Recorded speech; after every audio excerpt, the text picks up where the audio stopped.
Hello and welcome once again to the final part of the Mood of the Nation India Today's Sea Voter poll, the country's most credible tracker that over 2 decades and more has been tracking the public mood at any given time on some of the biggest issues of our times. In this section of the India Today Mood of the Nation opinion poll, we look at national security, internal affairs and some aspects of foreign affairs.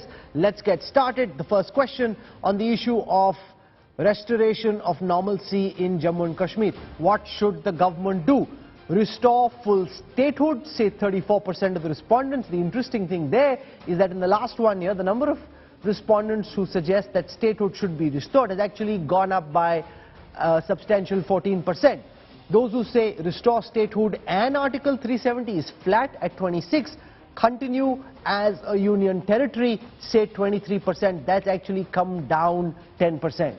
Interesting because, this in a sense reflects perhaps how the mood changes over a particular period of time. Remember, it was August 2019 when the government had effectively revoked Article 370. Then, of course, the sense of supporting the government was even higher than it possibly is now 4 years later. But there's an interesting question, Rahul, that you may want to tell us more about, because there's been so much of talk in the last few days about the possibility of India and Pakistan resuming some kind of a dialogue. Do Indians want India to talk to Pakistan?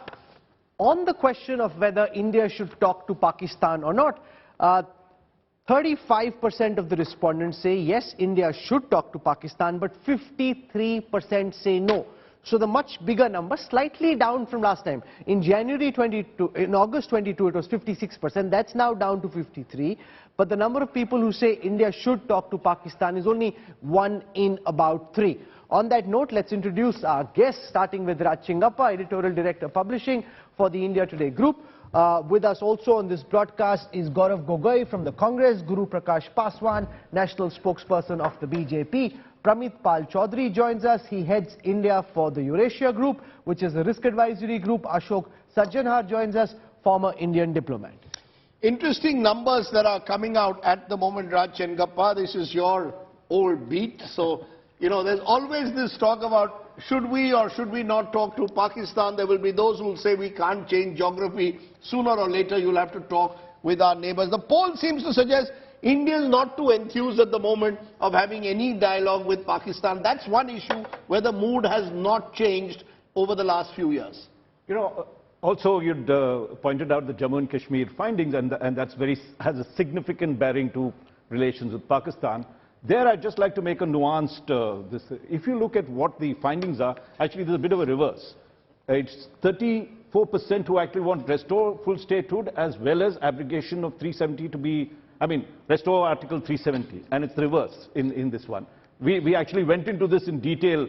We first thought that was the answer, and in the magazine we analyzed that. If you can correct, 60, if I add 34% and 26%, right. 60% of the respondents want full statehood restored to Jammu and Kashmir. Absolutely. So the first thing that you have to do say is that the big message that is coming out is that the government must restore statehood as quickly as possible. That's the Mood of the Nation poll there.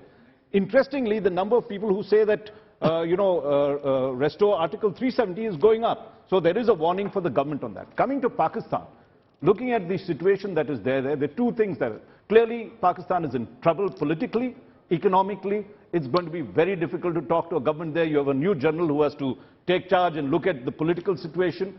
And you have Imran Khan on the front foot now, doing a lot of political maneuvering and bringing down, dissolving governments over there. The situation is uncertain, very difficult to talk to them. The opportunity comes somewhat when you look at the fact that we are G20 president. We're also part of the SCO. And there you have an opportunity to invite, as we have done, and quite correctly, invited the foreign minister and possibly the prime minister if there's going to be a meeting of any kind of thing. But first start with the foreign minister.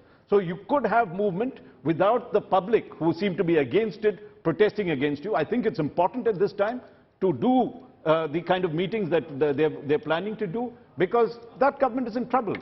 Clearly, there's an opportunity as well for India.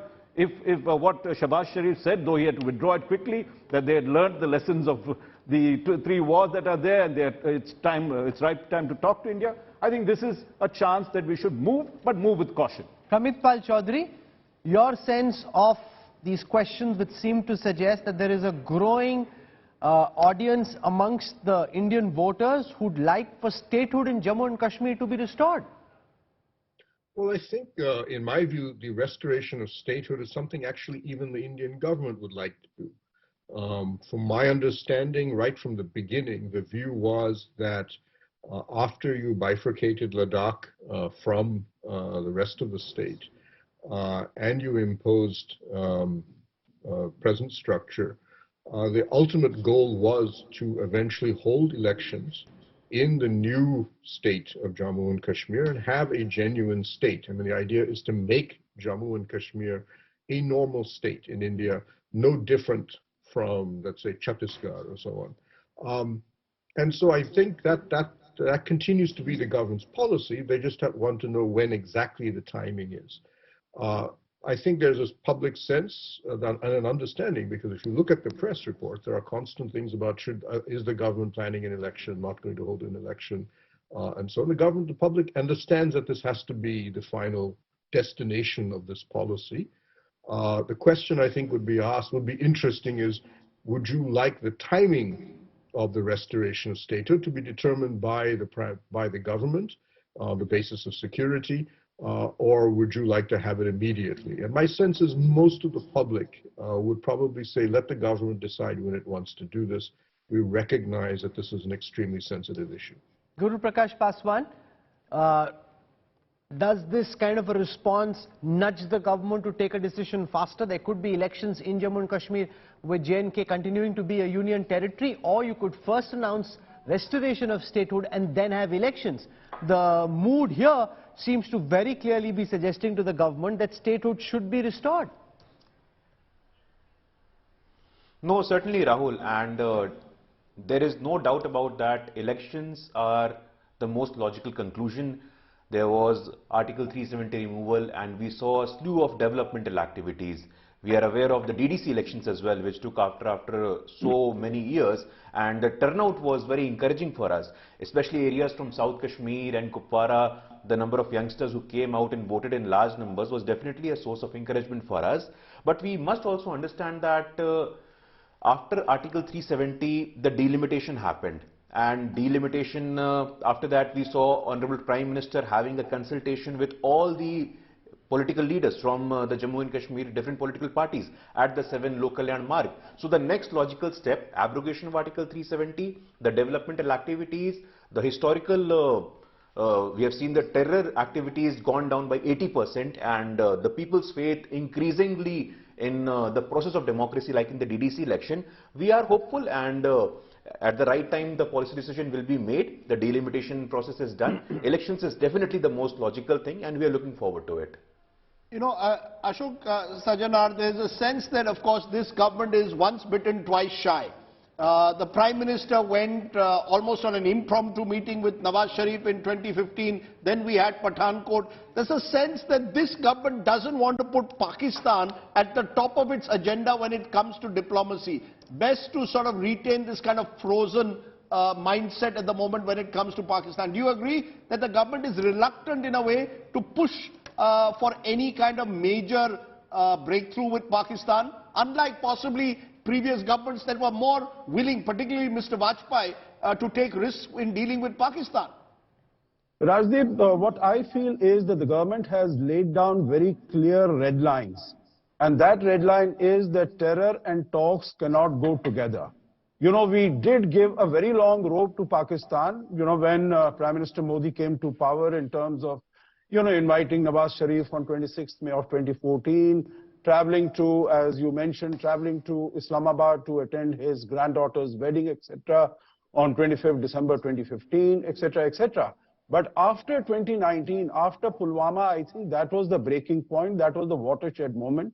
And India has very categorically told Pakistan, we of course would like a normal neighbor on our western side. We would like normal relations, but I think this message has been very clear now to Pakistan, that if you want to sort of, you know, if you can mend your ways, stop terror action against India, you know, then we are willing to play ball with you. At the moment, the ball is, one last point here, Rajesh, one last point. ball is very squarely in Pakistan's court. As far as Shehbaz Sharif or Bilawal Bhutto, what is their shelf life? They have to undergo elections in another few months.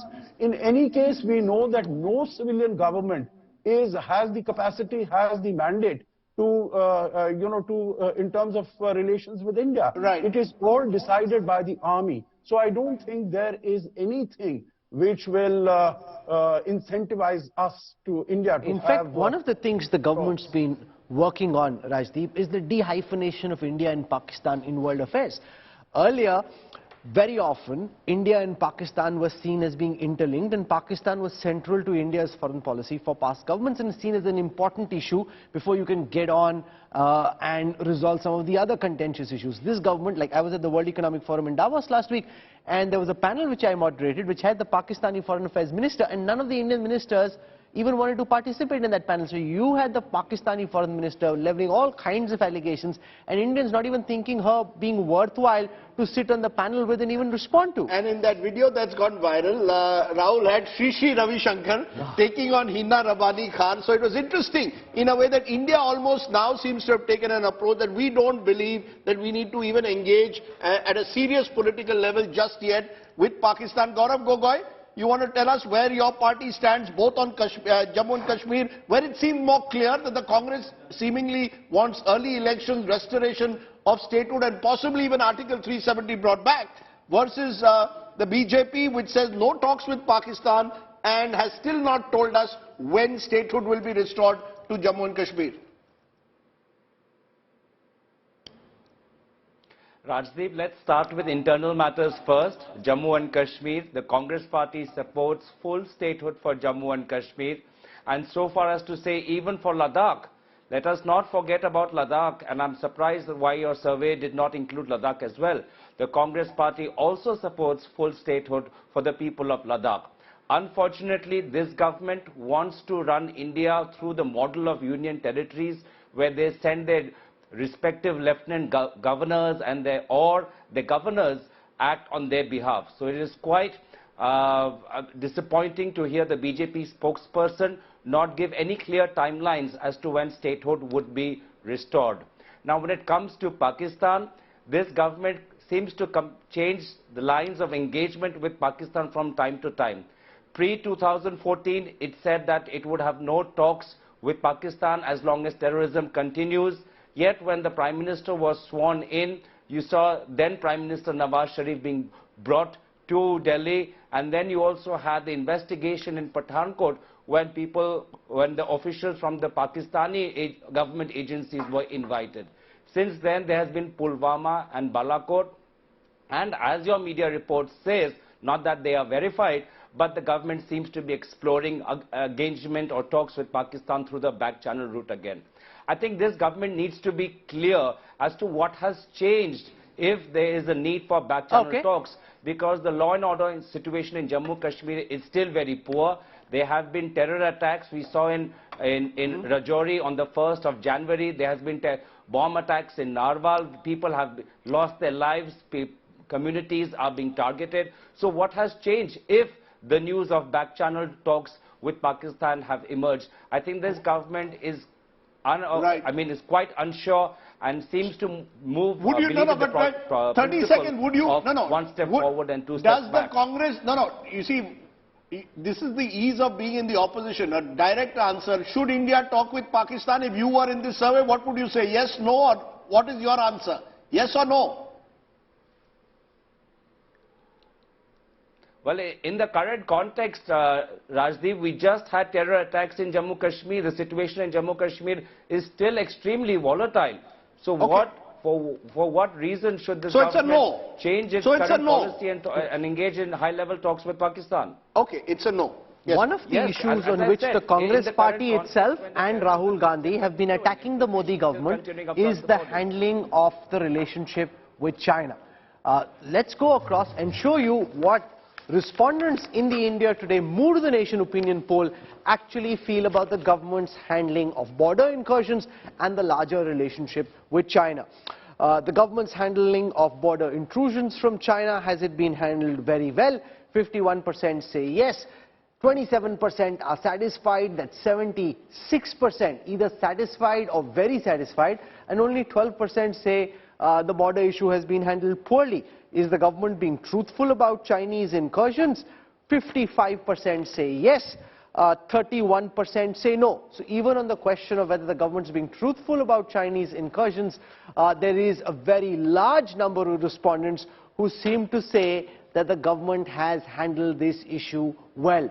Gaurav Gogoi, in the context of the Congress's very strong attack on the Modi government on the issue of the handling of the China border episodes, you don't seem to be gaining any traction amongst Indian voters. Respondents in this survey seem to think the government's handling the border issue very well.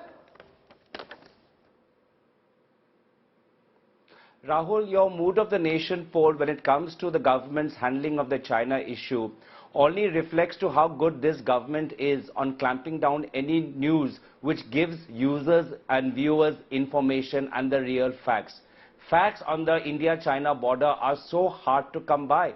There are rare reports of how India armies are losing their patrolling points, which was there pre the Galwan clash. These reports are so rare, it's so hard to find out. Satellite reports keep showing how the Chinese are building up infrastructure, are building up villages across the border of Arunachal Pradesh. But these facts are hard to come by. The government is able to clamp down any news which is critical of its handling with respect to China. Our exports to China have gone down over the last 2 years. Our imports from China have gone up. Now, isn't that a key factor and a failure of our government's policy to look at China and the border in a comprehensive issue, as the Foreign Minister says? No, the fact though is, and we have to go by the numbers on our survey. You see, at the end of the day, we can be critical of the government's policies possibly on China, but it doesn't seem to be resonating, Raj Chengappa, because most of our respondents, is the government truthful about Chinese intrusion? 55% say yes, no say 31%, and handled very well is again over the 50% mark. So it almost seems as if, at least on foreign policy issues, particularly involving concerns over national security, most respondents are willing to give the government the benefit of doubt. It again seems to come down to that cred factor, street cred, credibility of government. Yes, agree. I think what you're seeing is that the Modi government, there's a sweet spot, let's put it, on foreign policy. He's always done well on this, continues to do well, and this year particularly, 2023, with the G20 presidency at hand, the way the government has handled its relations, with Russia, with USA, balancing the two forces, there's credibility on that front. We have benefited with our relations with Russia. We didn't just shun it. We've got oil at a much cheaper price and also been seen as an honest broker in many senses of this. The way it's handled China as well, with a firmness that was this thing, you could debate about how much of the Chinese come in or not, but certainly sent strong messages to China that we will not put up with these intrusions, and the people seem to believe that. Also, let us not forget that when it looks across in terms of its relations with USA, it's not just a direct confrontation that you must do with China on the border. The fact is that when you ally with the US, as we have been doing on these issues, the development of the Quad, the quadrilateral dialogue that is there with 4 powerful countries sitting, including India, puts pressure on China. There is an effort, the foreign ministry may not say so, to contain China, and using US as a leverage, using Japan as a leverage, using the fact that we can move now in terms of relations for a China plus one, and that one should be India in terms of business. So I think the government is playing its cards right on foreign policy. Initially, Pramit Pal Chaudhary, the government came in for criticism internationally on not coming out strongly enough against Russia. Now, though, there is growing acknowledgement that India is putting its national interest first, and that's just the way that it is. So, to a great extent, in international forum, between last WEF and now, I felt that the Modi government had been able to win that argument about how India was dealing with the question of Russia and not taking a strong enough position. They've been able to convince people and countries and governments about the position that they've taken and why.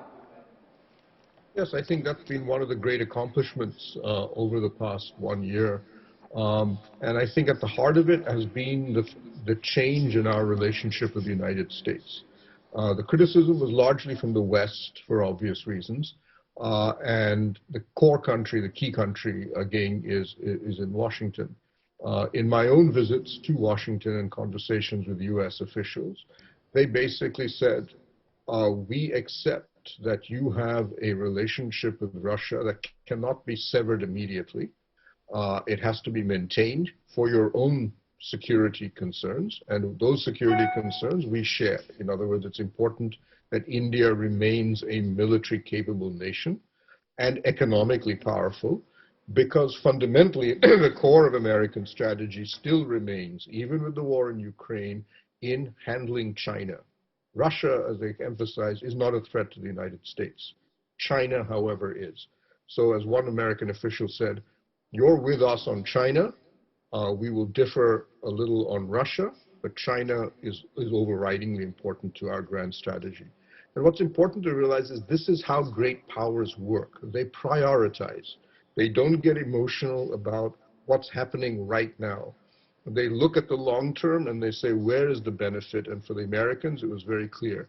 The benefit lies in having India on their side as a member of the Quad or otherwise responding to China and being a balance in the larger picture in the Indo-Pacific. Once the Americans said, we don't have a problem with what India is doing, the Europeans squawked a bit, but fundamentally they had to bow to what America's position was. Nobody cares what Belgium or Netherlands or something tells on the international arena. And I think even better, and I think really this is the real high point about diplomacy, you will notice that the Ukrainian President Zelensky has not criticized us, that he has held conversations with Modi. He has praised India at the UN and said India has worked with us. In other words, we've actually been able to have our cake and eat it too, that Ukraine has basically said, we understand your problem here. Which is actually a very tough feat to pull off, Ashok Sajjanar. Somehow being able to, in some senses like Israel and the United States, unabashedly put national interest first. SIA, take it or leave it, this is what I think I need to do and I will do it regardless of what you care. And your country mattering enough for others to actually grudgingly acknowledge your space and your position.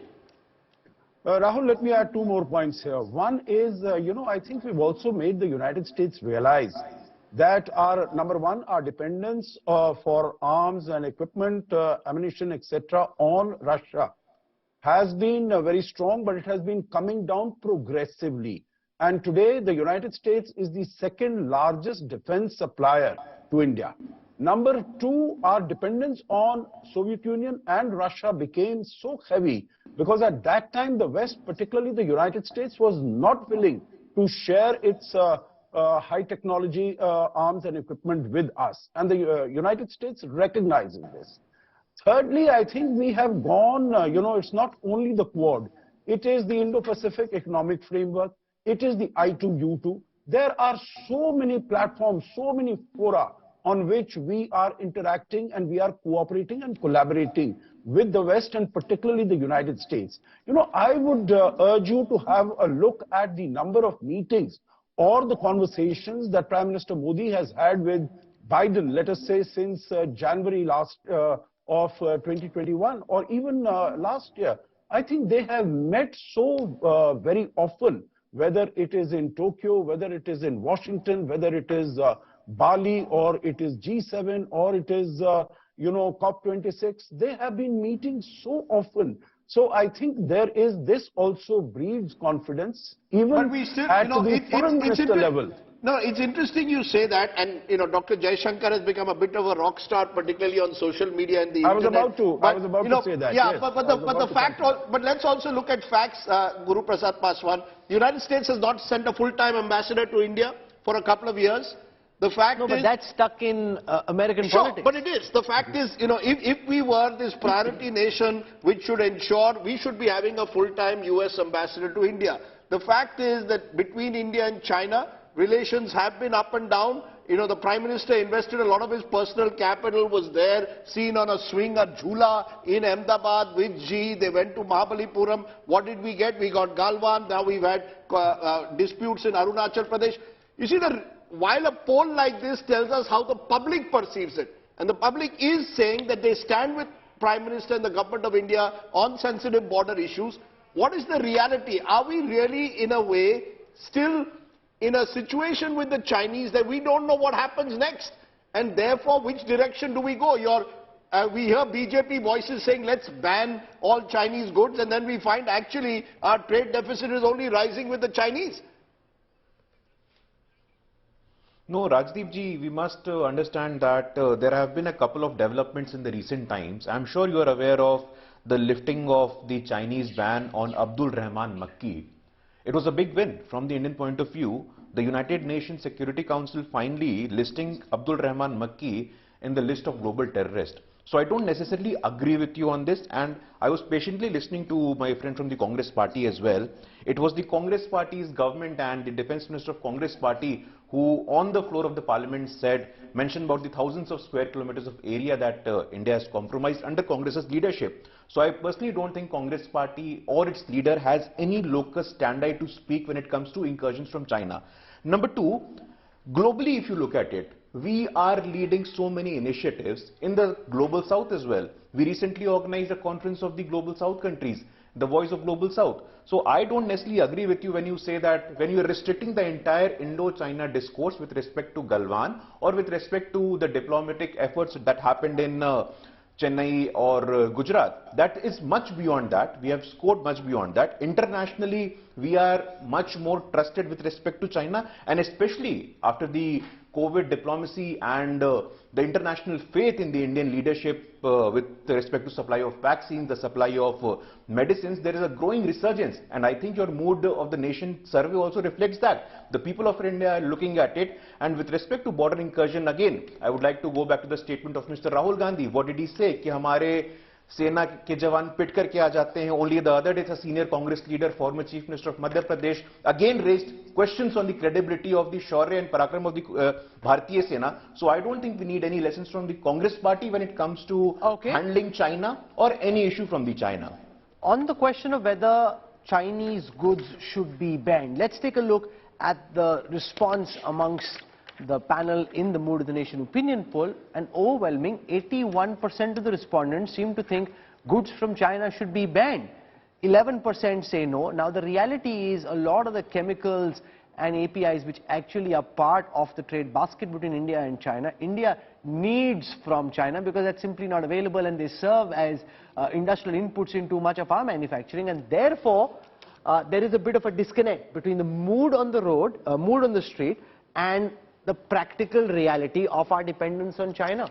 Rajingappa. Well, I think we have to be very careful when we make these sudden decisions, to ban Chinese goods completely. I think what we've done is sensible. Certain areas where we felt that the Indians can take care of immediately, whether it was in technology or in toys, we have said no. But when it comes, as you rightly said, with pharmaceuticals, where our industries are going to suffer, you already have a recession. You already have a slowing growth of the economy. You can't overnight. You don't have the kind of economic muscle and strength to just say ban China, because China does account for a large percentage of the world's economy. So I think the way to do it is very nuanced. I put the kind of things, get tough where it's necessary to send a message across to China on the trade front, on the, in terms of imports and exports. But our also trade deficit has gone up. You're right. Our trade deficit has gone up. Ever since Galwan, our trade deficit has gone up. I wonder sometimes whether nationalist populism, like polarization, has its limits. Immediately after Galwan, you had every minister coming on the show, government representatives, ban China, let's get TikTok out. You got TikTok out for a while. But the fact is that you still, in the next 2 years, your trade with China, your trade deficit has gone up. So I think the reality check is for both sides. I think the Congress, Rahul, has got it wrong when at times they attack the Modi government on issues of national security, because these are issues where the person on the street will always stand with the government of the day. Whichever government it be, I think they tend to stand with the government. So you have to be careful of the statements that you make, give us proof of surgical strikes. On the other hand, I think those in government also have to recognize that diplomacy cannot be carried out in TV studios and going to outside the Chinese embassy and burning effigies. That doesn't work also. So I think we have to be a little bit more careful about the way we deal with diplomacy, and that comes through the survey. Is there, Pramit Pal Chaudhary, in your view, a contradiction here between the public statements of the Modi government in terms of wanting to limit trade with China, seek a greater decoupling, and the reality that the trade deficit with China has actually gone up post-Galwan? There isn't a contradiction because trade is only one element of an economic relationship. What you really need to be looking at, and this is what strategically I would argue all governments do, trade comes and goes. It's highly fungible. So, for example, we can see that in oil. We stopped getting oil from, we started buying oil from Russia, which was originally going to other countries. But all that happened is that those countries began buying oil from Saudi Arabia and Iraq, who used to supply us oil. It ended up being a circle. Trade works that way. What really matters in international affairs, and which has real long-term implications, is investment. Trade ultimately follows investment, but by about 10 to 15-year lag. So when you look at what's happened in Chinese investment in India, it's dropped 74% in the last fiscal year. That is a sign of the kind of barriers India is putting up and the sense among Chinese companies that they're not welcome. This will ultimately result in trade numbers shifting. But economics is a slow game. As others have mentioned, we are dependent on Chinese, the pharmaceutical industry. We have invited Apple to build iPhones in India. And Apple is going to be making maybe as much as 25% of the world's iPhones in India in the next 2 to 3 years. But Apple has hundreds of components, many of which are monopolies. They're literally made by one Chinese company. And Indian companies at present cannot make those components. In fact, nobody in the world can. So you're going to end up with more iPhones coming out of India, but resulting in greater imports coming in from China, because that's the way international trade works. Rajdeep, you need to have more patience. It's a long game. No, sure, you need to. I mean, I was pointing it out in the context of politicians. You see, politicians need to recognize that diplomacy is not a one-day match. You know, because when 81% said India should ban Chinese goods, politicians will say, look, we are with the voices on the street. But populism has its limits, I think. Yeah. No, but the government's also been very practical. Despite having strong views, they've actually been very calibrated in the measures that they've actually taken. It's not as if they've banned trade with China and that ends up ensuring that Indian pharma factories can no longer function because they're not getting the ingredients they need. So they've been practical in their approach. No, absolutely. And I think there is a distinction between governments and political parties. You see, political parties are working to the next election cycle. I think governments have to look at the long view. I mean, the long view is you can't change your neighbors. And I believe that's true also of Pakistan, Rahul, as much as it is of China. Whether we like it or not, there will come a time when we will have to talk to Pakistan. We've seen it with every government. Or Pakistan may have to talk to us given the state of their economy right now. Pakistan and that they're on the verge of default. Sri Lanka earlier was cozying with China and then their economy ended up in a real funk. And then everyone in Sri Lanka now thanking India for bailing them out at a very crucial juncture. Absolutely. Pakistan is going through a very uncertain period. There will be an election hopefully in the second half of this year in Pakistan. And I think that will decide the course of elections with China. There's going to be no election in China. You know, you're going to have to learn to deal with the present Chinese leadership. And the fact is, Prime Minister Modi has a very strong, durable relationship with President Xi that goes before even becoming the Prime Minister of India. No, but that's meaningless. Well, I think there is a personal relationship. Given how Xi has each and every time created problems for Prime Minister Modi, I don't think the Chinese president takes his personal relationship with the Indian Prime Minister too seriously. And I don't think in diplomacy we should lay too much emphasis on personal relationships, especially when it comes to a country like China. With Donald Trump it may matter, his personal likes and dislikes, but with the Chinese state, the man has a long view on India, sees India as a growing power and possible rival in Asia, and therefore would want us down. His personal so-called chemistry with the Prime Minister means little. So you want to give us the answer to that big question. Well, what do the public think about, whether because this question is often asked. Is war with China inevitable? When this question was asked, now make no mistake, war with China is absolutely not inevitable, but our respondents seem to think differently. 55% say there will at some point in time be war with China. 30% say no, there won't. Now that's a big number.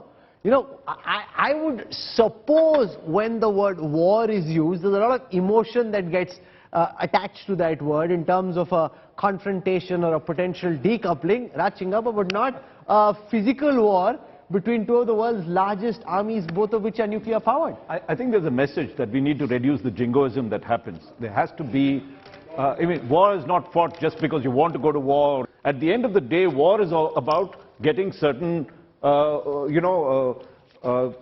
things that you want from the other country, right? There is a strategy that's there.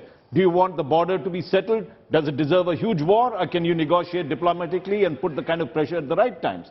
So also when you look at the other fronts, what is, at the end of the day, war has to have an objective. It's a means to an end. It's not an end in itself. Prameetpal Chaudhary, how do you wrap your head around 55% of the respondents in this Mood of the Nation poll? That's a very big number, seeming to believe that war between India and China is inevitable. Well, I think, I'm assuming that this is much higher than anything we've had in previous polls. I think there are two elements to this. One was Galwan Valley. We haven't had any actual fatalities on our border since the 1980s. And for the first time in almost 30 years, we actually see this. So this automatically raises the sense, I think, with the public that this is not just a stable position. This is one where people will die, that the government of China is prepared to inflict casualties on us. This automatically then raises the possibility of escalation. Second, I would argue the Ukraine war has made it clear or given a sense to many places across the world that where before wars are limited only to the Middle East or Afghanistan or some of the more marginal parts of the planet, you're now seeing wars or a war breaking out in a part of the world that was seen as never going to have a war again. I mean, after World War II or after the Balkan Wars.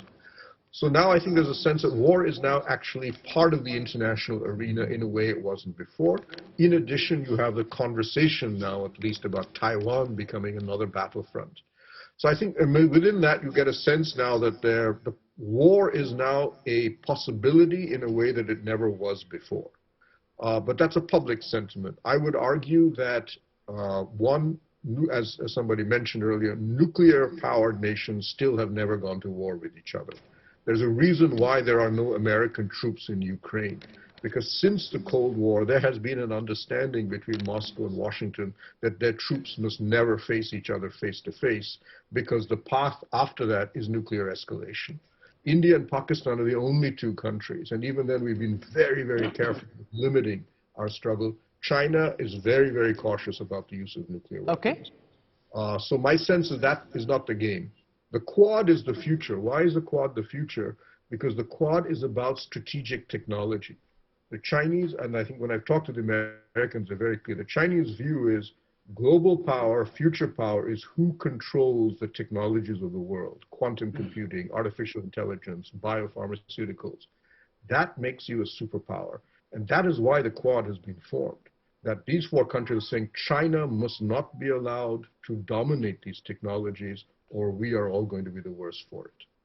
Okay. So let's talk about things that interest most Indians, which is first cinema, and then we'll talk about cricket or sport actually. So who do you rate as India's #1 hero? And this is fascinating because the numbers show at number 5 is Rajnikant with 2.7%. At number 4 is Salman Khan, 8.4%. Shah Rukh Khan, remember this survey done before Pathan's big release, 10%. Akshay Kumar, he of the pink pants, 10.3%. But number 1 is the evergreen, Amitabh Bachchan, at 29%. That's quite incredible. Incredible. Because nothing's really changed between the last poll and now. Amitabh Bachchan's gone up from 23.3 to 29%. Ranveer Singh, Ranbir Kapoor, Siddharth Malhotra, Kartik Aaryan, none of the new generation feature anywhere. You've got Rajnikant, you've got Shah Rukh, Salman, all around 50, and Amitabh Bachchan. You see, because he's ubiquitous, he's everywhere. He will sell Where are today's stars? First of all, he's all over the place. He's a bit like Modi. You know, Mr. Modi ji. People again get angry when you say Mr. Modi. So Mr. Modi ji and Amitabh Bachchan ji are very similar. They're all over the place. They know how to use the media communication. The other day, I got a video of Amitabh Bachchan shaking hands with Kylian Mbappe, Lionel Messi, and Ronaldo in Saudi Arabia. Next day, you'll see him selling some suitcase somewhere in some advertisement. Then he'll be on KBC, which is huge again. He'll be on Twitter. So he's realized how to reinvent himself and stay, stay in the game. While it speaks highly of the longevity of Amitabh Bachchan, it speaks very poorly of the inability of the likes of Ranveer Singh, Ranbir Kapoor, Kartik Aaryan, Siddharth Malhotra to capture him. Is this the flip side of social media? that they're so in the public eye that there is no aura around them. They simply don't have the aura that Shah Rukh, Salman and Amitabh Bachchan do. Rahul, are you really asking me? I don't Who's your favorite star? Okay, let's ask, who's your favorite star? I have none. You have none? Yeah. Surely, Raj, there's one person. But I do like Amitabh Bachchan, and let me just correct the impression that he's, it's his past glow that is coming to, into play in this. The fact is that in 2022, he had 5 releases. One of them actually grossed something like 203 crores. So there is a lot of Amitabh Bachchan that is happening across. Then you have the reruns of the Crorepati. Then you have these little reels that are going on. You know, the kind of stuff that is, as Rahul pointed out, I'm watching old movies on, these little reels, these little things that are there. So you do have this, even the young generation, my son and daughter, are looking at those movies that, they were not born in some of those things. It's also because respondents are not all under the age of 35 and are not all millennials. I was just telling this on our sister Hindi website, that I went to an adult's film of Amitabh Bachchan, 1979, at the age of 14, first day, first show, called Great Gambler. And if a 14-year-old is now 58, and I still remember that, somewhere Amitabh Bachchan is sort of that enduring figure. No, but this poll is done scientifically across all age parameters. So even the younger lot seem to be rooting for Amitabh Bachchan for what... And it's interesting, because when we ask, who do you think is India's #1 heroine? So among heroes, Amitabh Bachchan is right up there, 29%. Now look at the numbers. 4.6, at number 5 is Alia Bhatt. She had some big hits in recent times, done very well as an actor, 3.3%. Anushka Sharma is at 4, jointly with Priyanka Chopra Jonas at 4.6%. Katrina Kaif, 7.5%, and she's not someone who's done some iconic film that she's there, but she's around us. And Deepika Padukone is at 9.4%. Of course, again, this is pre-Pathan.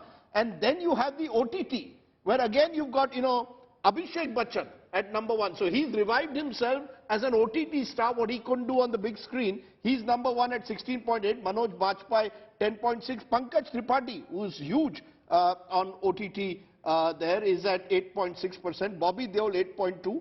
Nawazuddin Siddiqui, 7.1%. And Raveena Tandon just got a Padma Shri, is at 20% among #1 female stars. So, Rahul, in these other spaces, there are changes that constantly take place. So, there is Amitabh Bachchan on the big B, with possibly Shah Rukh. I think if you do this poll next time in August with what Pathan is doing, he'll be back.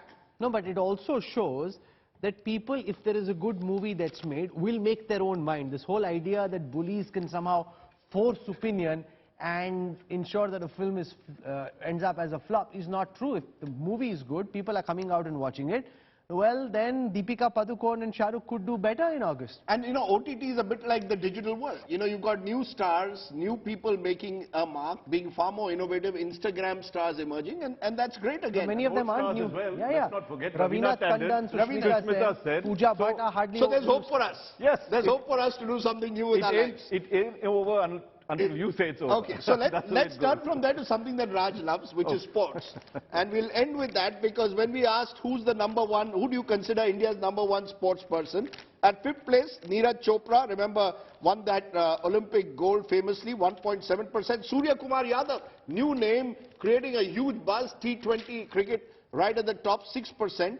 Rohit Sharma at #3, because India's captain, 6.5%. And look at this again, Mahendra Singh Dhoni, retired a couple of years ago from most cricket except the IPL, he's at 23.1%. The power of sort of Dhoni is still there. And then #1 is Virat Kohli at 43.7%. That's a big jump. That's a huge jump. Remember that, it was in the last few months that he's played these terrific innings, especially that one against Pakistan, which I'll never forget, because I think it was the day before Diwali.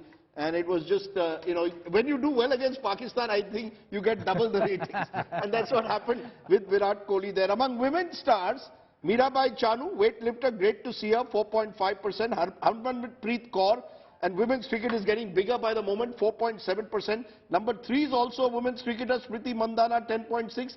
Mithali Raj at 14.8%, former women's captain.